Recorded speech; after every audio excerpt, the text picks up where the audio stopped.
Noswaith pawb. Gobeithio ach bod yn cadw'n sauf ach yn iach. We are now in our fifth week of lockdown, and I know how difficult these restrictions on our freedoms are. Being separated from our friends and loved ones is particularly difficult, and I share your longing for the day that a sense of normality returns to our lives. I want to thank each and every one of you who've made such enormous sacrifices in adhering to the social distancing guidelines. It is by keeping apart that we keep others safe, and although there is still much to endure, it does now appear that the rate of infection across the United Kingdom is beginning to slow. Each Thursday evening over recent weeks, along with so many of you, my family and I have clapped for our nation's heroic carers and key workers. It's been hugely moving to hear the sound of the enormous support, admiration and appreciation felt by the people of Anismorn towards our carers reverberating across the island. As always, I wish to pay tribute to the fortitude, professionalism and compassion to all the key workers who are working tirelessly to keep us safe. I'd like to echo the words spoken last week by Tijani Muhammad Bande, the President of the United Nations General Assembly. We stand together as one world to thank our healthcare workers and frontline essential community workers. You embody the very best of humanity. By caring for the most vulnerable in our communities, often at great personal sacrifice, you are protecting everyone, everywhere. You are at the forefront, weathering this storm. This week, I'd like to use this opportunity to thank some of the unsung heroes amongst our key workers. As we know, COVID-19 is especially dangerous for older people. In residential care homes across the island and throughout the country, care home workers are working tirelessly, often making huge personal sacrifices, such as moving into the homes themselves, to shield some of the most vulnerable people in our communities from the virus.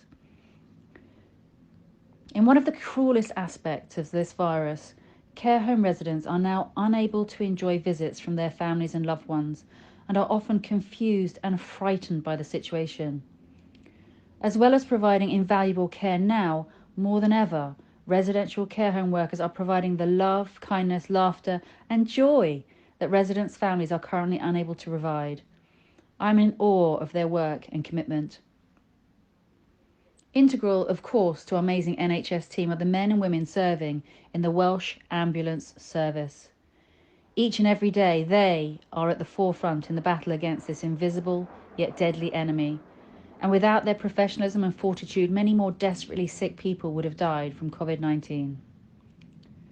Key to keeping us all healthy is a functioning food supply chain, and our farmers, who've worked night and day to produce the food to keep us fed, deserve all of our thanks.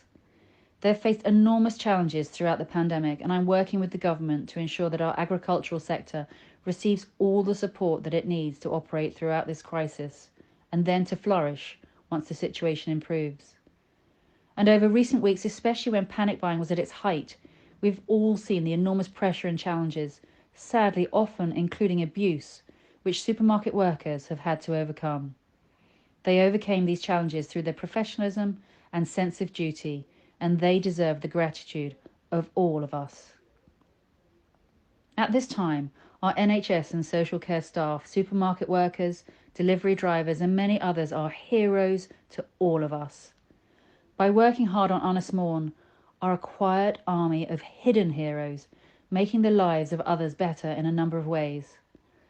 This month, in my e-newsletter, I featured the amazing Roy Files of Anglesey Food Bank as one of our hidden heroes.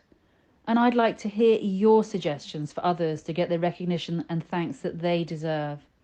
If you know of anyone on the island who you think is a hidden hero, please do let me know by visiting my website, www.virginiacrosbie.co.uk. Over recent weeks, I, along with MPs from all parties, have been working with my office team around the clock to provide as much support as possible to constituents and businesses.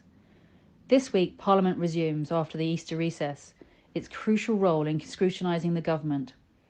However, in order to maintain social distancing as much as possible, this will now be a very different Parliament for the duration of the crisis, with much of its work carried out online. Although I'm remaining at my home on Arnis Morn, I'm more determined than ever to champion our island in both Parliament and at the heart of government.